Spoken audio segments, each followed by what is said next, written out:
Hello बच्चों, welcome to the chemistry with Sachin. हमारे chemistry with Sachin YouTube channel में आप सभी लोगों का बहुत बहुत स्वागत है। तो चलिए, आज का जो काम है वो काम हम पूरा करते हैं।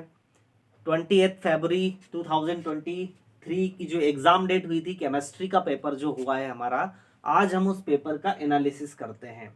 ठीक है। वैसे तो मैंने काफ़ी चीज़ें समझाई हुई थी, जिन्हें भी पढ़ाया है मैंने कि किस तरह का पेपर आना चाहिए, तो उसी तरह का पेपर आया। और सच बताऊं तो पेपर ने मज़े ला दिए यार, है ना। बहुत ही कमाल का, बहुत ही कंसेप्शनल, बहुत ही ऑसम पेपर था और होना भी चाहिए। जिस तरह की आशाएं हम लोगों ने की थी, जिस तरह से हमने एक डिज़ाइन, एक फ्रेमवर्क किया था कि इस तरह का पेपर आएगा ऐसे ऐसे, लेकिन और भी कई अच्छी चीज़ें इसमें हुई हैं जो मैं आपसे डिस्कस करने जा रहा हूँ। इसको पूरा ध्यान से समझिएगा कि मैं वाकई में क्या बोल रहा हूँ। और ये इसलिए भी समझिएगा कि आपके जो पीछे जूनियर्स हैं, है ना, आपके जो भाई बहन हैं छोटे, आपने तो कर लिया, आपने तो पढ़ लिया, लेकिन ये किस तरह का पेपर बन के आता है, या सीबीएसई की साइकोलॉजी किस तरह की होती है, किस तरह के पेपर आते हैं, किस तरह के क्वेश्चन आते हैं, और उसमें कितनी पारदर्शिता रहती है, उसको हम देखते हैं। कितनी स्पष्टता से पेपर को डिजाइन किया जाता है, लेकिन हम उसके मर्म को समझ नहीं पाते हैं और रटते हैं चीजें।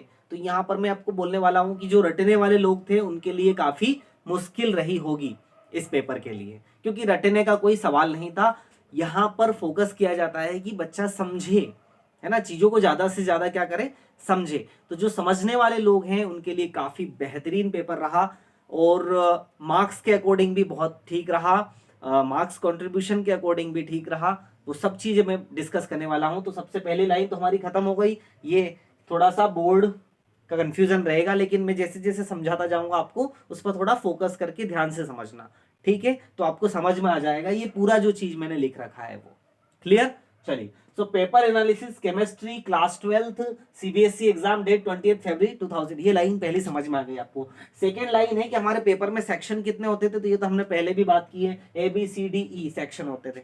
नंबर कितने मार्क्स का था, 70 मार्क्स का था।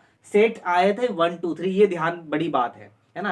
पहला काम ही हम ये करेंगे कि डिफ्रेंशिएट करेंगे कि सेट 1 में क्या आ रहा है, सेट 2 में क्या आ रहा था, सेट 3 में क्या है, और क्या क्या डिफरेंट थे क्वेश्चन, कौन कौन से क्वेश्चन डिफरेंट थे इसमें, कौन कौन से सेम थे, और डिफरेंट भी थे तो किस तरह के थे। बड़ा मजा आया मुझे इस बार पेपर को देखते हुए, आपको भी समझ में आएगा। चलिए, बीच में मैंने लिख रखा है यहाँ पर ओआरजी ने ऑर्गेनिक 33 मार्क्स की आई है यहाँ पर, फिजिकल 23 मार्क्स की, और इनऑर्गेनिक 14 मार्क्स की आई है, जो कि बिल्कुल सही है।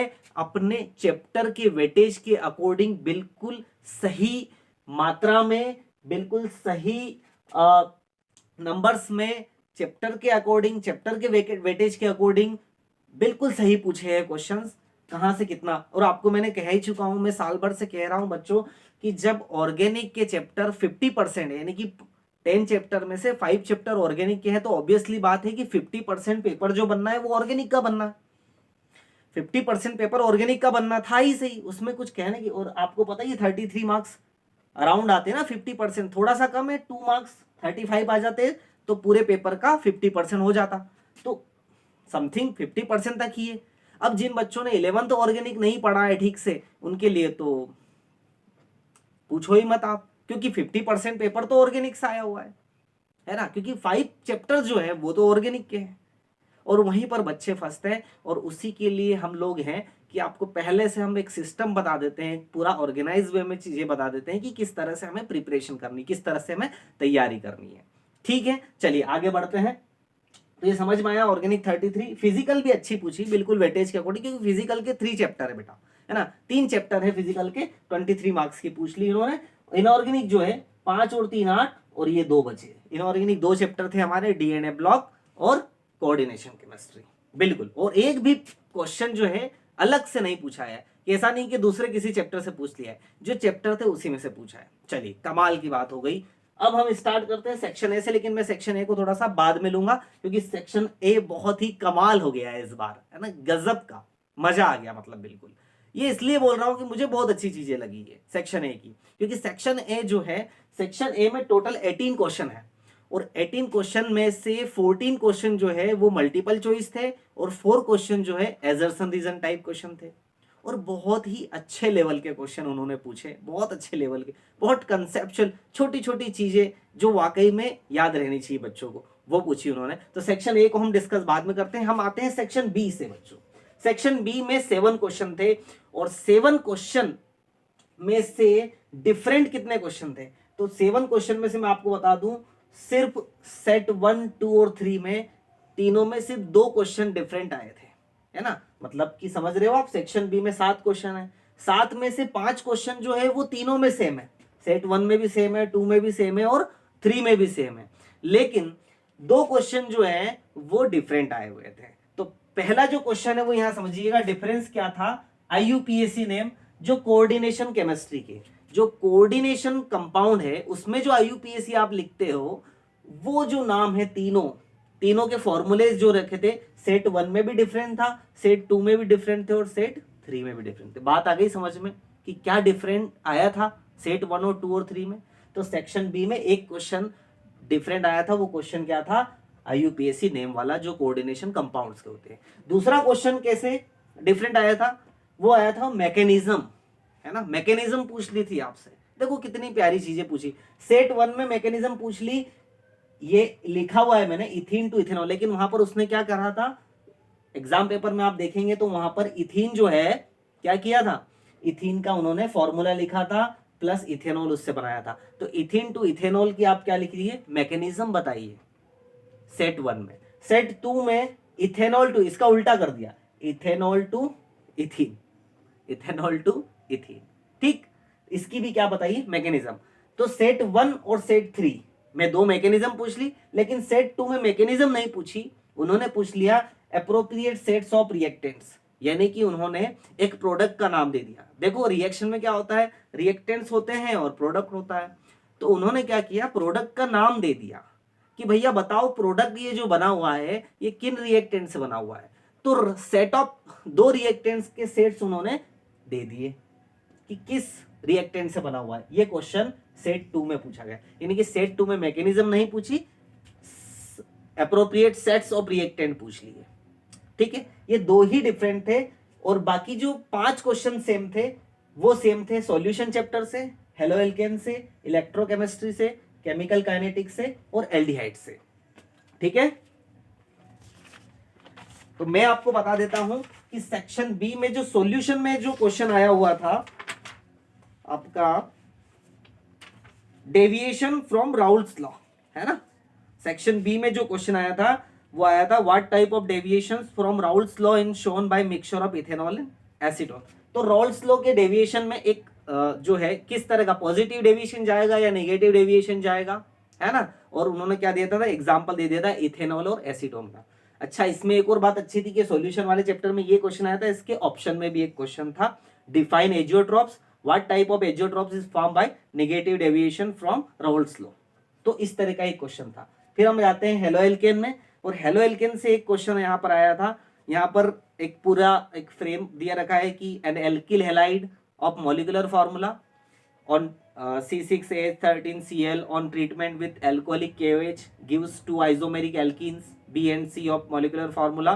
Both alkenes on hydrogenation gives 2,3-dimethyl butane. Write the structure of A, B and C.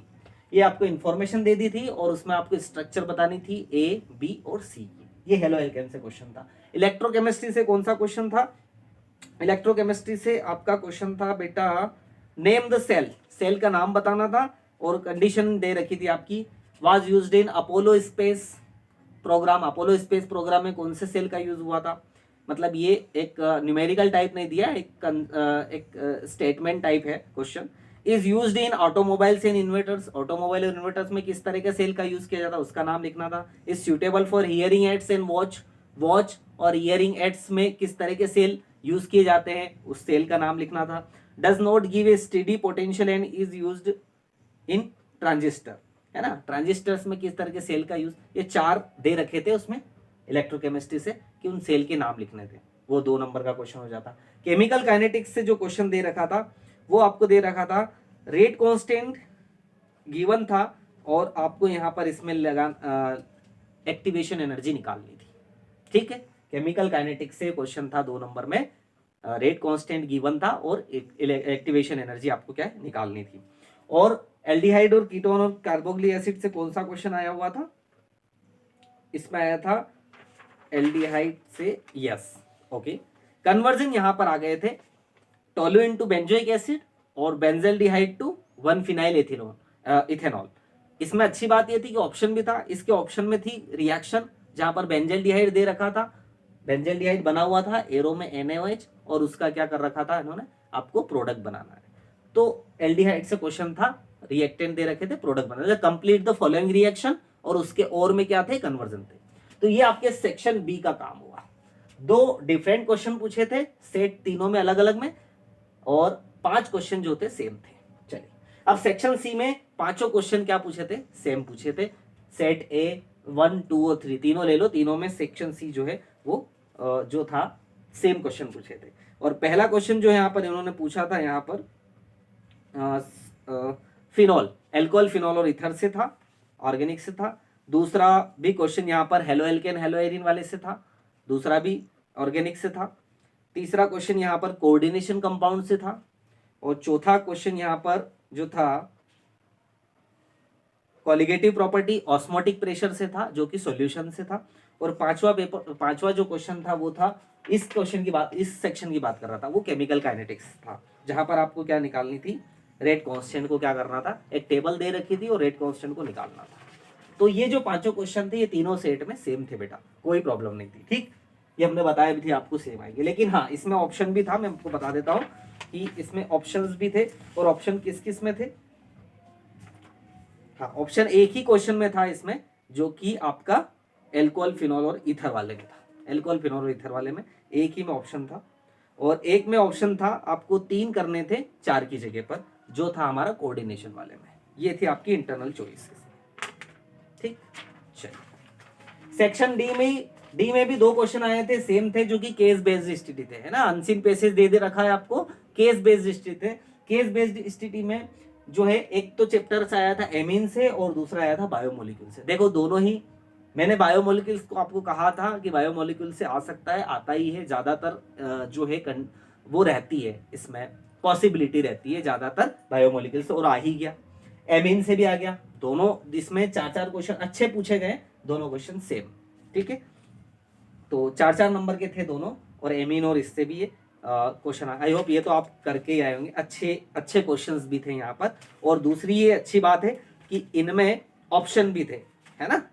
इसमें क्या थे, ऑप्शन भी थे, यानी कि 3 क्वेश्चन थे, लेकिन तीसरे जो 2 नंबर का क्वेश्चन था उसमें ऑप्शनल था, है ना, एक ऑप्शन आपको मिला था। तो सेक्शन डी की भी बात हो गई, आप समझ गए होंगे। सेक्शन ई की बात करें, सेक्शन ई में भी तीनों सेट में सेम थे, कुछ डिफरेंस नहीं था क्वेश्चन में, है ना। मैंने देख लिया है, बिल्कुल आप निश्चिंत रहिएगा, तीनों में डिफरेंस मिला। लेकिन सेक्शन ई जो मैं कहता रहता हूं आपको कि प्रीवियस ईयर जो क्वेश्चन है उसके अकॉर्डिंग ही इन्होंने पूछा है, बिल्कुल अलग नहीं गए बेचारे। ये डीएनए ब्लॉक से हमेशा पूछते थे, 5 मार्क्स का क्वेश्चन पूछा है इन्होंने। इलेक्ट्रोकेमिस्ट्री से हमेशा इन्होंने 5 मार्क्स का क्वेश्चन पूछा है, बिल्कुल पूछा है इन्होंने। एल्डिहाइड, कीटोन, कार्बोक्सिलिक एसिड हमेशा पूछते हैं, 5 मार्क्स का क्वेश्चन इन्होंने पूछा, कोई अलग नहीं गए। और क्वेश्चन का जो टाइप था वो भी उसी टाइप से पूछा जो हमेशा पूछते हैं, बिल्कुल। तो ये और ये डीएनए ब्लॉक का जो क्वेश्चन था इलेक्ट्रोकेमिस्ट्री का था, इसमें उन्होंने ऑप्शन दे रखे थे सारे क्वेश्चन का एकदम, और ऑप्शनल थे, लेकिन एल्डिहाइड, कीटोन में नहीं दे रखा था। तो आप समझिएगा, इसमें और इसमें ऑप्शन था, आपको इसमें ऑप्शन नहीं था। तो ये हमारे सेक्शन बी, सी, डी और ई की बात हो गई। अब हम चलते हैं सेक्शन ए पे। इतना आई होप आपको समझ में आ गया होगा। ऑर्गेनिक ही ऑर्गेनिक भरी है यार, क्या बात करो आप, है ना, 50% ऑर्गेनिक है, नहीं गए तो खत्म हो जाएगा काम आपका, ठीक।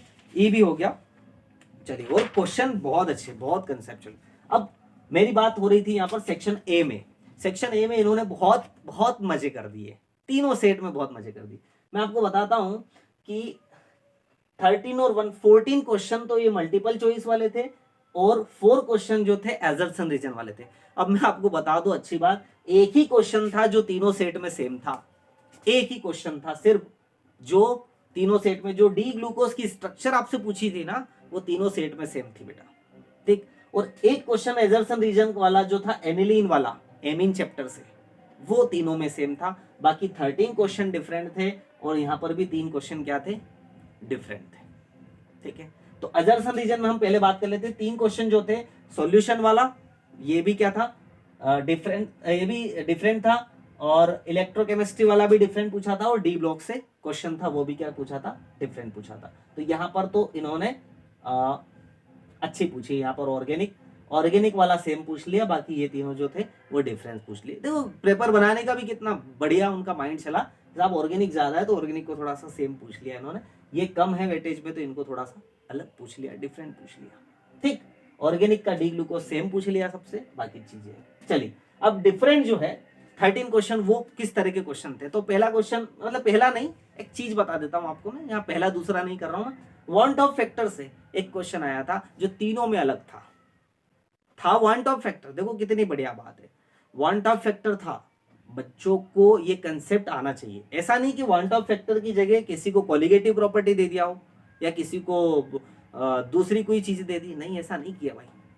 इसीलिए ये बहुत अच्छा लगता है मेरे को, इसीलिए इस पेपर की बहुत ब्यूटी है। मतलब वांट ऑफ पेपर तीनों को दिया है, सेट 1 में भी, 2 में और 3 में, लेकिन तीनों का चेंज कर दिया है ना, है ना, वैल्यूज चेंज कर दी है, कंडीशनिंग चेंज कर दी है, कितना बढ़िया, बहुत बढ़िया। ऑर्डर ऑफ रिएक्शन से भी तीनों क्वेश्चन चेंज कर दिए, है ऑर्डर ऑफ रिएक्शन का ही, लेकिन तीनों क्वेश्चन क्या है, सेट 1, 2 और 3 में अलग अलग है। हाफ लाइफ से भी यही किया उन्होंने, सेम। डिफिशियंसी ऑफ विटामिन, देखो कितनी बढ़िया बात है, डिफिशियंसी ऑफ विटामिन तीनों में मिल जाएगा आपको, लेकिन किसी में क्या है, स्कर्वी, किसी में पर्निशियस एमोनिया एनीमिया, और किसी में रिकेट्स। तो रिकेट्स, स्कर्वी, पर्निशियस एमोनिया, तीनों सेट में अलग अलग दे दिया, लेकिन दिया तो उन्होंने क्या है, डिफिशियंसी ऑफ विटामिन। कितनी प्यारी बात है ये, है ना, बहुत बढ़िया, मजा आ गए मेरे को। आइसोमेरिज्म दे रखी, कोऑर्डिनेशन कंपाउंड से आइसोमेरिज्म निकालना है। आइसोमेरिज्म के जो कंपाउंड है ना बेटा, वो तीनों सेट में सेम है क्वेश्चन आइसोमेरिज्म का, लेकिन कंपाउंड अलग कर दिए, तो उनके आंसर्स भी क्या आने हैं, अलग आने हैं, डिफरेंट आने हैं। ये बहुत बढ़िया किया। डी ब्लॉक से क्वेश्चन पूछा है इन्होंने, थोड़ा सा चेंज कर दिया उन्होंने। डी ब्लॉक में मल्टीपल चॉइस में सेट 1 में पूछा है इन्होंने जिंक, कैडमियम और मरकरी का, है ना। तो जिंक, कैडमियम और मरकरी का पूछा है इन्होंने कि साहब ये कंप्लीटली फिल्ड डी ऑर्बिटल है तो क्या होगा इनका, है ना। तो ये कंप्लीटली फिल्ड डी ऑर्बिटल होते हैं तो ये ट्रांजिशन एलिमेंट की तरह नहीं बिहेव करते, है ना। तो आंसर उसका आता है यहाँ पर क्या, do not behave like transition element. तो सेट 1 में ये पूछ लिया। सेट 2 में इन्होंने इंटरस्टिशियल कंपाउंड का पूछ लिया, डी ब्लॉक जो है वो बड़ा है ना, इसलिए इन्होंने पूछ लिया। सेट 3 में इन्होंने कॉपर 2+ हेलाइड एग्जिस्ट करता है कि नहीं करता है, 4 ऑप्शन दे दिए कॉपर हेलाइड के, है ना। कॉपर हेलाइड के 4 ऑप्शन दे दिए और उसमें बताया, पूछा है कि भाई इसमें से कौन सा कॉपर 2+ हेलाइड एग्जिस्ट करता है या नहीं करता है ना। तो ये वाला है। तो आप समझ गए ना, डी ब्लॉक से तीनों सेट में अलग अलग क्वेश्चन दे रखे हैं, यहां तक समझ में आया आपको। चलिए अब इलेक्ट्रोकेमिस्ट्री से आ जाओ। इलेक्ट्रोकेमिस्ट्री में फेराडे लॉस से क्वेश्चन दे दिए इन्होंने, सेट 1 में भी और सेट 2 में भी। सेट 1 और 2 में फेराडे लॉस से क्वेश्चन दिया, और सेट 3 में दे दिया थोड़ा सिंपल, कोरोजन ऑफ आयरन, है ना, किस तरह की रिएक्शन है, इलेक्ट्रोकेमिकल रिएक्शन है, तो वहां पर इलेक्ट्रोकेमिकल रिएक्शन आ जाते, समझे। इस तरह से काम किया इन्होंने। फेराडे का यहाँ पर आपको कैलकुलेट करना पड़ता कि कितना जो अमाउंट है वो लिबरेट हुआ है। यहां तक आया समझ में। चलिए अब आ जाते हैं हम यहाँ पर रिएक्शन पर आ जाते हैं। सेट 1 में उन्होंने क्रॉस एल्डोल कंडेंसेशन दे दी, है ना, मतलब कि आपको लिख के दे दिया एल्डिहाइड और कीटोन, सॉरी कीटोन और एल्कोहल, दो अलग अलग, और उसकी एक रिएक्शन दे दी पूरी। आपको पहचानना था कि एल्डोल कंडेंसेशन है कि क्रॉस एल्डोल है कि कैनिजारो है कि क्या है। तो सेट 1 में वो क्रॉस एल्डोल कंडेंसेशन थी। देखो नेम रिएक्शन को किस तरह से देने का रहेगा, नेम रिएक्शन इसमें भी दी है सेट 2 में भी, लेकिन वो कौन सी दे दी उन्होंने, इटार्ड दे दी, समझ गए। और सेट 3 में नेम रिएक्शन कुछ नहीं दिया, उन्होंने बताया कि साहब आप पहचान के बता दो कि एसिटल क्या होता है, एसिटल क्या होता है, 4 ऑप्शन दे दिए, एसिटल किसको बोलेंगे इसमें, है ना। तो ये कमाल की बात हो गई यहाँ पर तीनों चीज। ठीक, चलिए आगे। ये बहुत बढ़िया लगा मुझे, प्यारा लगा, और ये मैं बहुत पढ़ाता भी हूँ, इसलिए ध्यान रखिएगा। बायोमोलिक्यूल से क्वेश्चन आया आपका हाइड्रोलिसिस से। मैंने कहता हूँ आपको कि फिक्स होते हैं क्वेश्चन हाइड्रोलिसिस वाले। बायोमोलिक्यूल में बोला कि हाइड्रोलिसिस से क्वेश्चन आएगा। मैंने जो 60 दिनों में 60 के पार वाली जो सीरीज थी, अगर उसको भी किसी बच्चे ने अच्छे से समझ के कर लिया होता तो ये आज इस पेपर बहुत हल्का हो जाता है, बहुत हल्का हो जाता पेपर, है ना। बहुत मजा आते पेपर देने में, जिसको आए हैं, जिसने किया है उसको करना होगा, क्योंकि बहुत बहुत कंसेप्चुअल पेपर था, बहुत समझने वाला पेपर था। चलिए, तो हाइड्रोलिसिस, हाइड्रोलिसिस तो समझते हैं, किसका हाइड्रोलिसिस? ऐसे कार्बोहाइड्रेट का हाइड्रोलिसिस जो हाइड्रोलिसिस करने पर क्या देते हैं। तो सेट 1 में उन्होंने पूछ लिया जो ओनली ग्लूकोज यूनिट देता है। कौन देता है ओनली ग्लूकोज यूनिट? माल्टोज देता है ना, माल्टोज। तो यहां पर आंसर क्या आ जाता? ओनली ग्लूकोज के लिए माल्टोज आ जाता। फिर उन्होंने सेट 2 में बता दिया कि भैया ऐसा कार्बोहाइड्रेट जो हाइड्रोलिसिस के बाद क्या देता है? ग्लूकोज और फ्रक्टोज देता है। आपको ये भी पता है ग्लूकोज और फ्रक्टोज की यूनिट कौन, 2 यूनिट किस में होती है? सुक्रोज में होती है। तो यहां पर सुक्रोज आ जाता। फिर सेट 3 में इन्होंने हाइड्रोलिसिस ही दिया है ना आपसे, आप बच्चों, आप लोगों से सेट 1, 2 और 3 को डिफिकल्ट या कोई सिंपल कुछ नहीं बोल सकता, क्योंकि उन्होंने कंसेप्ट एक ही रखा लेकिन क्वेश्चन को चेंज कर दिया। तो सेट 3 में उन्होंने बोला कि ग्लूकोज प्लस गैलेक्टोज, आप बताओगे कि ये तो माल्टोज है भैया, सॉरी ये है लैक्टोज, ठीक है। लैक्टोज का हाइड्रोलिसिस करेंगे तो ग्लूकोज और गैलेक्टोज निकलेगा। तो एक में लैक्टोज, फ्रक्टोज और सॉरी सुक्रोज और माल्टोज। बढ़िया बात हो गई यार। हाइड्रोलिसिस है कार्बोहाइड्रेट का और तीनों अलग अलग क्वेश्चन है। आप बता नहीं सकते कि किसको सिंपल पहुंचा दिया है, इसको डिफिकल्ट पहुंचा दिया। क्या बात करते हो आप, मजा कर दिया, बहुत बढ़िया। अब वैसा ही एक और कोऑर्डिनेशन वाला है जिसमें सेट 1 और 2 में ऑक्सीडेशन स्टेट निकालने को बोल दिया है। एक कंपाउंड दे दिया है, एक सॉरी ऑक्सीडेशन स्टेट दे दी और कंपाउंड बता दिए हैं। एक कंपाउंड दे दिया और उसमें ऑक्सीडेशन स्टेट पूछ ली है, ठीक, ऐसा ध्यान रखना। और सेट 3 में CFSC4 डेल्टी यानी कि टेट्राहेड्रल कॉम्प्लेक्स के लिए CFSC का वो फार्मूला इन्होंने पूछ लिया है सेट 3 में। सेट 3 में देखो थोड़ा सा डिफरेंस दे रखा है इन्होंने, यहाँ थोड़ा डिफरेंस दे दिया, यहाँ थोड़ा डिफरेंस दे दिया। देखो तो सेट 3 को अगर यूं कहें तो लाइटली थोड़ा सा सिंपल, ज्यादा नहीं, मतलब इन तीनों को लेके, है ना, ज्यादा नहीं।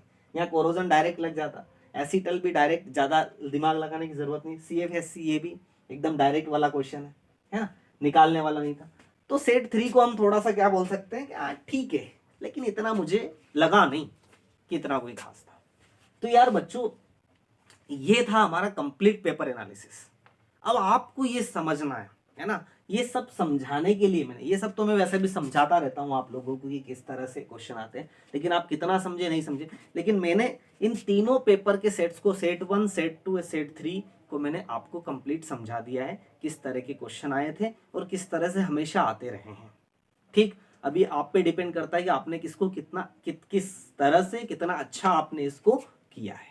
बाकी वेटेज में कोई प्रॉब्लम नहीं, क्वेश्चन कंसेप्ट वाइज देने में कोई किसी भी सेट को अच्छा बुरा भला नहीं कह सकते आप, सिंपल और टफ नहीं कह सकते। इतना प्यारा सेक्शन है तो मुझे बहुत प्यार हो गया भाई सेक्शन ऐसे मेरे को, क्योंकि क्वेश्चन ऐसे दिए हैं जो वाकई कॉम्पिटिटिव एग्जाम में आते हैं, अच्छे लेवल के क्वेश्चन हैं, अच्छे बारीक बारीक कंसेप्ट के निकाल के लेके आए हैं, बारीक बारीक कंसेप्ट के, न ज्यादा डिफिकल्ट न ज्यादा सिंपल, है ना, जो टू द पॉइंट वाले क्वेश्चन है। ऐसे बनने चाहिए पेपर, बिल्कुल बनना चाहिए ऐसा। यहाँ भी जितने भी क्वेश्चन है ये भी कोई रटने वाले नहीं है, ये भी सब समझ के आंसर देने वाले हैं, समझ के, टेक्निकली, बिल्कुल प्रैक्टिकली आपको फॉर्मूला पता हो, चीजें अच्छे से समझ में आती हो, तो आप इन सब का एग्जाम, मतलब ये इतना हल्का पेपर, इतना बढ़िया पेपर आज इन्होंने सेट किया, मेरा दिल खुश हो गया देख के, ठीक है।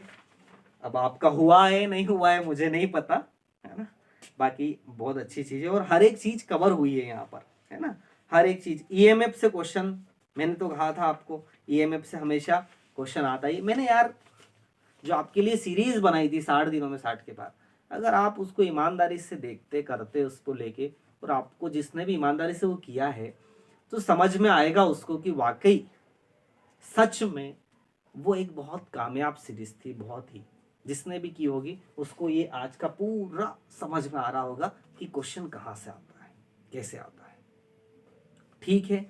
तो ये आपका पूरा कंप्लीट एनालिसिस रहा है। इसमें अगर कुछ मेरे कहने में, मेरे बोलने में अगर कुछ मिस्टेक्स हो गई हो, कुछ बताने में, तो उसके लिए कमेंट सेक्शन है आपका, आप वहाँ पर बता सकते हैं। लेकिन हाँ, मैंने काफ़ी कोशिश की है इस चीज़ को समझने की, तो आप इसका स्क्रीनशॉट ले लीजिएगा थोड़ा और समझने के लिए, और बाकी यही था एनालिसिस। आई होप आपने अच्छा करके आए होंगे, नहीं भी करके आए तो थोड़ा पैनिक नहीं होना है अपने को, है ना। ठीक है, चलता रहता है। लेकिन हाँ, इतना समझने के बाद, इतना समझाने के बाद आपको ये आइडिया हो जाना चाहिए कि आपके भाई बहन, आपके जूनियर्स, उनको आप आ, किस तरह से आप गाइड करते हैं, किस तरह से उन्हें समझाते हैं चीज़ों को। क्योंकि आप पे से ये चीज़ फेस होके निकल, आपने इसको फेस कर लिया है, तो आपको एक सही जो है ज्ञान बोध उनको देना चाहिए, मेरा ये कहना है। और मेरा पूरा का पूरा यही काम है ना, इस चैनल के थ्रू भी आप लोगों को यही कि एक सही चीज़ आपके पास पहुँचे, है ना। और रुझान, रुचि आपकी बढ़े सब्जेक्ट को लेकर, ठीक है। और शिक्षा और ज्ञान के प्रति ही समर्पण है मेरा, ठीक है। मैं उन लोगों में से नहीं हूँ जो यूँ नहीं कहता कि भैया शिक्षा और ज्ञान की ज़रूरत नहीं है ना। संयोग बस कोई समाज में कोई व्यक्ति है, अशिक्षित है और बहुत बड़े पायदान पर है, तो मैं उसको सम्मान नहीं करूँगा, क्योंकि सम्मान करने का कारण मेरे पास सिर्फ और सिर्फ बोध, ज्ञान, सच्चाई और ईमानदारी है, ठीक है। और शिक्षा है, इसके अलावा नहीं है कुछ भी, ठीक। तो आप भी गलत तरीके से इन्फ्लुएंस ना हो, मेहनत कीजिए, समझिए चीज़ों को, पढ़िए, है ना। तो ये इतनी सारी बातें हैं, ठीक। हाँ, ठीक है, okay. So thank you so much for watching and आपको अच्छा लगा पेपर एनालिसिस तो कमेंट सेक्शन में लिखिए, हमें समझ में आया। और okay, so thank you so much. और केमिस्ट्री के कंसेप्ट को समझने के लिए, निखारने के लिए देखते रहिएगा हमारा चैनल केमिस्ट्री विद सचिन, और इस पर अपने आप को, और भी बच्चों को, और भी लोगों को जितना भी मुझसे पॉसिबल होगा वो कंटेंट डालूंगा। तो आज के लिए तो इतना ही था पेपर एनालिसिस। आई होप आपको पूरा का पूरा एनालिसिस आपको समझ में आ गया होगा। So thank you so much for watching this video. Please like, share and subscribe, है ना, क्योंकि ये जहाँ तक पहुँचेगा वहाँ पर जागरूकता फैलेगी थोड़ी पेपर को लेकर, ठीक। Okay, so again thank you, bye bye.